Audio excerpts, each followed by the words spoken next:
धन्यवाद सभापति महोदय। हम ही को कातिल कहेगी दुनिया, हमारा ही कत्लेआम होगा। हम ही कुएं खोदते फिरेंगे, हम ही पे पानी हराम होगा। सभापति महोदय, सन 1947 में दिल्ली की जामा मस्जिद की तारीखी सीढ़ियों पर खड़े होकर के भारत रत्न मौलाना अबुल कलाम आजाद साहब ने कहा था कि मुसलमानों कहां जा रहे हो, यह है तुम्हारा मुल्क, यहां तुम्हारे आबाओ अजदाद की कब्रें हैं। उस वक्त मौलाना आजाद की ये सदाएं सुन करके लोगों ने अपने सरों की गठरियां उतार करके रख दी थी।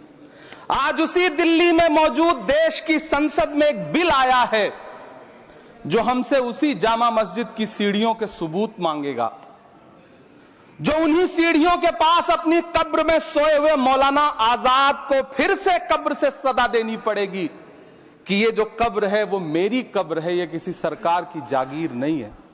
सभापति महोदय, मैं जहां खड़ा हूं इसी संसद भवन के सामने सड़क के उस पार अपनी कब्र में सोए हुए भारत के पूर्व राष्ट्रपति फखरुद्दीन अली अहमद की कब्र है। शायद अब उस कब्र से भी सदाएं आए कि ये कब्र मेरी कब्र है, ये सरकार की जागीर नहीं है। सभापति महोदय, मैं वक्फ कानूनों में किए जा रहे संविधान विरोधी बदलावों के खिलाफ बोलने के लिए खड़ा हुआ हूं। संविधान का आर्टिकल 14 हो, 29 हो, 30 हो, चीख चीख कर कहता है कि देश में सब बराबर के हकदार हैं। आर्टिकल 26 कहता है कि सबको अपने अपने मजहबी कामों के लिए मंदिर, मस्जिद, गिरजाघर, गुरुद्वारों का निर्माण करने का हक है और उसका रखरखाव का भी हक है। लेकिन डॉक्टर बाबा साहब अंबेडकर के संविधान को हर दिन कुचलने वाली ये सरकार देश के मुसलमानों से नफरत में इतनी अंधी हो गई है कि खुलेआम देश की संसद में देश सरकार के माइनॉरिटी मिनिस्टर साहब और होम मिनिस्टर साहब झूठ बोलते हैं और देश को गुमराह करते हैं, झूठ शब्द असत्य बोलते हैं। सरकार ने इस बिल का नाम उम्मीद रखा है। मंत्री जी कल से इसे देश के मुसलमानों के लिए नई उम्मीद बता रहे हैं। नहीं मंत्री जी, न तो यह बिल मुसलमानों के लिए नई उम्मीद है और न ही उम्मीद की नई किरण। सभापति महोदय, भाजपा ने पूरे देश में वक्फ के नाम पर कई सारे झूठ फैलाए हैं। आइए आज उनकी सच्चाई पर बात करते हैं। वक्फ ट्रिब्यूनल को ऐसे बताया जाता है जैसे वक्फ ट्रिब्यूनल कोई मजहबी खाप पंचायत हो। सभापति महोदय, जबकि सच्चाई यह है कि वक्फ ट्रिब्यूनल भी तो सरकारी न्यायिक विभाग है जिसमें सरकार द्वारा नियुक्त जज होते हैं, जिसमें प्रशासनिक अधिकारी होते हैं, कहीं ऊपर से थोड़ी आ गए। सभापति महोदय, देश के गृह मंत्री जी ने इसी सदन में कहा कि वक्फ ट्रिब्यूनल के फैसले के खिलाफ कोई कोर्ट नहीं जा सकता, जबकि सच यह है कि वक्फ एक्ट 1995 की धारा 83(9) के तहत हाई कोर्ट वक्फ ट्रिब्यूनल के फैसले की न सिर्फ समीक्षा कर सकता है बल्कि उसे बदल भी सकता है। सच तो यह है कि वक्फ बोर्ड खुद अपनी जमीनों के लिए कई सारी कोर्ट में मुकदमे लड़ रहा है। सभापति महोदय, दिल्ली की जिन 123 संपत्तियों को लेकर कल माइनॉरिटी मिनिस्टर, होम मिनिस्टर साहब और अभी आदरणीय नेता सदन बात कर रहे थे, आइए उनकी सच्चाइयों पे भी बात करते हैं। 1911 में जब अंग्रेजी हुकूमत ने कोलकाता के बजाय दिल्ली को राजधानी बनाने का फैसला किया तो रायसीना हिल्स के चारों तरफ जो मुसलमानों की ढेर सारी जमीनें थी उनको एक्वायर किया गया और लुटियन को इसकी तामीर की जिम्मेदारी सौंपी गई। सेंट्रल विस्टा की तरह लुटियन जोन का मेगा प्लान तैयार हुआ, लेकिन उस वक्त के मुसलमानों ने उस वक्त की अंग्रेजी हुकूमत से अपनी इबादत गाहों को बचाने के लिए लड़ाई लड़ी। मामला ब्रिटिश गवर्नमेंट तक पहुंचा। तब यह तय हुआ कि वो जो धार्मिक स्थल हैं उन्हें जस का तस रहने दिया जाएगा। इंडिया गेट के बगल वाली मस्जिद हो, जाब्तागंज, सुनहरी बाग मस्जिद हो, पार्लियामेंट रोड वाली मस्जिद हो, ऐसी 123 संपत्तियों के मैनेजमेंट के लिए 1913 में मुसलमान वक्फ वैलिडेशन एक्ट बना और उसके बाद एक नया शहर बसाया गया जिसे लुटियंस जोन का नाम दिया गया। फिर 1943-45 के बीच एक और समझौता हुआ आजादी से पहले उसके तहत काफी सारी वक्फ जायदादों को सुन्नी मजलिस औकाफ बनाकर उसके अंडर किया गया ताकि उसकी देखरेख की जा सके। गृह मंत्री जी 2 दिन से सदन में जो बात कह रहे हैं वो दरअसल 123 संपत्तियां उसी सुन्नी मजलिस औकाफ के तहत आती है। सभापति महोदय, आजाद भारत आजाद हुआ। आजादी के बाद भारत में 1954 में वक्फ एक्ट लागू हुआ, जिसकी धारा 9 के तहत 1964 में केंद्रीय वक्फ काउंसिल का गठन हुआ। दिल्ली की वही 123 प्रॉपर्टीज को 1970 में सर्वे गजट करके गजट नोटिफाई किया गया। इसके निपटारे के लिए पूर्व प्रधानमंत्री इंदिरा जी के द्वारा 1974 में एक बर्नी कमेटी बनाई गई। बर्नी कमेटी ने 1976 में इन 123 संपत्तियों को दिल्ली वक्फ बोर्ड की संपत्ति होने की रिपोर्ट सौंपी। उस रिपोर्ट के आधार पर 1984 में कांग्रेस सरकार ने उन 123 प्रॉपर्टीज को दिल्ली वक्फ बोर्ड को सौंपने का फैसला किया, जिसके खिलाफ विश्व हिंदू परिषद कोर्ट गई। मामला 2011 तक पेंडिंग रहा। फिर 2011 में कोर्ट ने सरकार को आदेशित किया कि इसका निपटारा करो। तब 2013 में तत्कालीन यूपीए सरकार ने दिल्ली की उन्हीं 123 जायदादों को बर्नी कमेटी की सिफारिशों के मुताबिक वक्फ बोर्ड के हवाले किया। यही वो प्रॉपर्टीज हैं जिनके नाम से गृह मंत्री जी कल से कांग्रेस को कोस रहे हैं। फिर आई 2014 में भाजपा की सरकार, जो तब से इन जमीनों को हड़पने की साजिश कर रही है।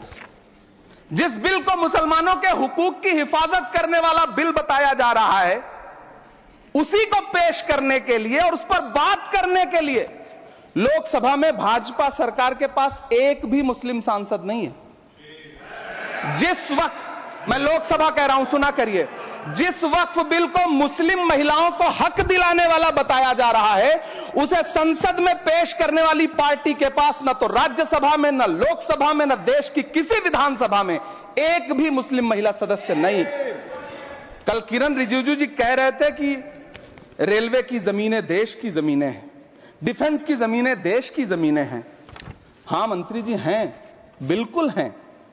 ये जो वक्फ की जमीनें हैं, ये हमारे पुरखों ने धार्मिक कामों के लिए डोनेट किया है। तो हम भी तो इसी देश के नागरिक हैं, हम भी तो इसी देश के बेटे हैं। तो वक्फ की जमीनें भी तो इसी देश की जमीनें हैं, उनको पराया क्यों बोलते हैं आप?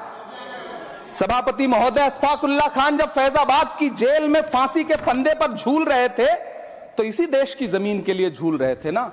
सभापति महोदय, अंडमान की जेल में काला पानी की सजा काटकर अपनी जान देने वाले मौलाना फजले हक खैराबादी हो या शेर खान अफरीदी हो, वो भी तो इसी जमीन के लिए अपनी जान दे रहे थे ना। सभापति महोदय, पाकिस्तान के खिलाफ लड़ते हुए अपनी जान देने वाले महावीर चक्र विजेता ब्रिगेडियर उस्मान हो या पाकिस्तान के पैटर्न टैंक उड़ाने वाला परमवीर चक्र विजेता वीर अब्दुल हमीद हो, वो भी तो इसी जमीन के लिए अपनी जान दे रहा था ना। और मंत्री जी, मैं इस सदन में अलग ऐलान ये कहता हूं कि जब भी इस देश की जमीन को लहू की जरूरत होगी, आपसे 2 कदम आगे इमरान खड़ा मिलेगा। ये मैं आपसे यकीन दिलाते हुए कह रहा हूं। सभापति महोदय, मैं सरकार से कहना चाहता हूं, हमसे हमारी इबादत गाहें तो मत छीनिए ना, हमारे घरों पे बुलडोजर तो मत चलाइए ना, हमारी कब्रों में तो हमें सुकून से सोने दीजिए ना। सभापति महोदय, माइनॉरिटी मिनिस्ट्री का बजट कट करके, मुस्लिम बच्चों की स्कॉलरशिप बंद करके अब सरकार कह रही है कि हम वक्फ की आमदनी से गरीब मुसलमानों का भला करेंगे। गुजरात की बेटी बिल्किस के बलात्कारियों की रिहाई के बाद उन्हें माला पहनाने वाली लोगों के नेता ये कह रहे हैं कि यह बिल मुस्लिम महिलाओं को उनका हक दिलाएगा। धन्यवाद मोदी जी, क्या बढ़िया सौगातें मोदी दे रहे हैं आप। पहले हमें गुजराते मोदी दिया, आप सौगातें मोदी दे रहे हैं। लेकिन यह सरकार इतना याद रखे कि इसी ठसक के साथ देश की संसद में सीए का कानून भी लाया गया था और कहा गया था बड़े बड़े भाषण देकर के कि पड़ोसी देशों से हिंदू भाइयों को ला करके यहां नागरिकता दी जाएगी। लेकिन मैं आपके संज्ञान में लाता हूं सर कि पिछले इतने दिनों में इनसे नागरिकता लेने के लिए 2000 व्यक्ति भी नहीं आए, जबकि इसके उलट इन्हीं की सरकार में पिछले 10 साल में 15 लाख से ज्यादा भारतीयों ने भारत की नागरिकता छोड़ करके दूसरे देश में जाकर के बस गए। यह हुआ उस कानून का अंजाम। सभापति महोदय, इसी तरह की जिद के साथ किसानों के खिलाफ भी कानून लाए गए थे। जिस तरह आज वक्फ के फायदे गिनाए जा रहे हैं, उसी तरह से किसानों को भी कृषि कानूनों के फायदे गिनाए गए थे। लेकिन अंजाम क्या हुआ? 700 किसानों की शहादत लेने के बाद सरकार को अन्नदाता किसानों के सामने घुटने टेकने पड़े और कृषि कानून वापस लेने पड़े। जिल्ले इलाही, जमहूरियत जो है वो नफरत और ठसक से नहीं चलती है, अकड़ से नहीं चलती है। उसमें सबकी हिस्सेदारी जरूरी है। कल देश के माइनॉरिटी मिनिस्टर ने लोकसभा में खड़े होकर एक शेर सुनाया था कि मुझसे कोई बदगुमान न हो, तो मैं उन्हें एक शेर सुनाना चाहता हूं कि मैं आज जद पे हूं तो इतना खुशगुमान न हो, मैं आज जद पे हूं तो इतना खुशगुमान न हो, चराग सबके बुझेंगे हवा किसी की नहीं। नीतीश कुमार जी हो, चंद्रबाबू नायडू जी हो, चिराग पासवान जी हो, जयंत चौधरी जी हो, देवे गौड़ा जी हो, जीतन राम मांझी जी हो, सबको समझना पड़ेगा कि जब जंगल में आग लगती है तो न वो बरगद बचते हैं जो हवा को आंधी में तब्दील करते हैं, न वो बांस बचते हैं जो आपसी रगड़ से चिंगारी पैदा करते हैं। सभापति महोदय, जब देश को मनमोहन सिंह साहब जैसा काबिल प्रधानमंत्री मिलता है तो देश को आरटीआई जैसा एक्ट मिलता है, सेज जैसा एक्ट मिलता है, मनरेगा जैसा एक्ट मिलता है, लिबरलाइजेशन मिलता है, राइट टू एजुकेशन मिलता है, नेशनल फूड सिक्योरिटी एक्ट मिलता है। लेकिन जब देश को सौगातें मोदी मिलती है तो क्या मिलता है? सीए मिलता है, फॉर्म्स लॉ मिलता है, आर्टिकल 370 मिलता है, इलेक्टोरल बॉन्ड जैसा एक्ट मिलता है और वक्फ अमेंडमेंट एक्ट जैसे बिल देश को मिलते हैं। मुझे तो अपने हमवतन भाइयों से पूछना है कि आपको अपने बच्चों की तरक्की, खुशहाली और नौकरी की दरकार है या फिर मुसलमानों की दान की गई जमीनों को लूटकर धन्ना सेठों को देने की साजिश करने वाले कानून की? सभापति महोदय, यह सरकार रात के 3 बजे तक पूरे देश को जगा करके संसद में अपने ही नागरिकों को नीचा दिखाने के लिए वक्फ बिल ला रही थी, तो उधर रात के 1:30 बजे अमेरिका हम पर 26% टैरिफ लगा रहा था। सरकार की प्राथमिकताएं देश को पता। सभापति महोदय, मैं बहुत भावुक हूं आज, और मुझे अच्छा लगा कि आदरणीय नेता सदन जगत प्रकाश नड्डा जी ने बहुत अच्छी बातें भी की, मन से बातें की। क्योंकि उनके नाम में प्रकाश जुड़ा है तो मैं उनमें हमेशा एक रोशनी की किरण देखता हूं। मैं उनके सामने बहुत अदब से यह बात कहना चाहता हूं कि चरागों के सफर में दबदबा हो आंधियों का तो फिर अंजाम जुल्मत के सिवा कुछ भी नहीं होगा। यह दुनिया नफरतों के आखिरी स्टेज पर है, इलाज इसका मोहब्बत के सिवा कुछ भी नहीं होगा।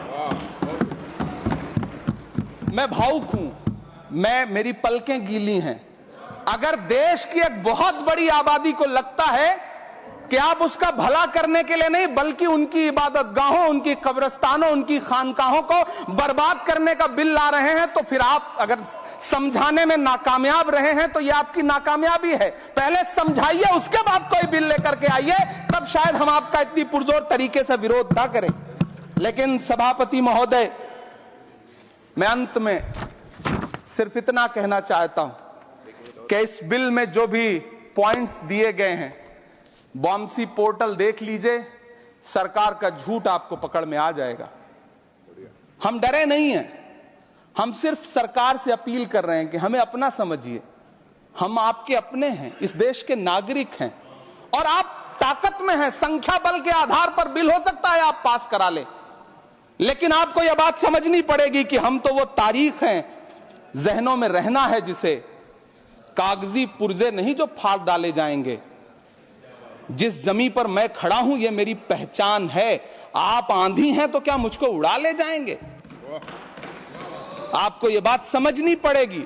आपको अगर इतना विपक्ष की तरफ से पहले जेपीसी में इतने सारे पॉइंट्स आए और उसके बाद कल से लोकसभा में और राज्यसभा में सुझाव आप सुनने को तैयार नहीं है, लोगों की शंका को दूर करने के बारे में आप बिल्कुल सोच नहीं रहे, बस आप कह रहे हैं यह बिल उम्मीद की नई किरण है। नहीं साहब, इसे भले किरण जी लेके आए हैं, लेकिन ये उम्मीद की नहीं बल्कि नाउम्मीदी की किरण है। और इस देश की एक बहुत बड़ी आबादी इस बात से खदशे में है, शक में है कि आप सीधे उनकी जमीनों को लूट करके धन्ना सेठों को बेचना चाहते हैं। मेरी अब भी आपसे अपील है कि इस बिल को वापस लीजिए। यह बिल कहीं से आपके अपने नागरिकों के लिए अच्छा नहीं है। यह बिल सिर्फ इस देश के मुसलमानों को नीचा दिखाने का और अपने एक ऐसे मतदाता वर्ग को खुश करने का बिल है जिनको इस बिल के पास हो जाने से कुछ मिलेगा भी नहीं, लेकिन आप एक नैरेटिव देना चाहते हैं, एक मैसेज देना चाहते हैं। मेरी आपसे अपील है कि कृपया ये जो सबका साथ सबका विकास का नारा है, इस नारे को रत्ती भर तो चरित्रार्थ कर दीजिए। बहुत बहुत धन्यवाद।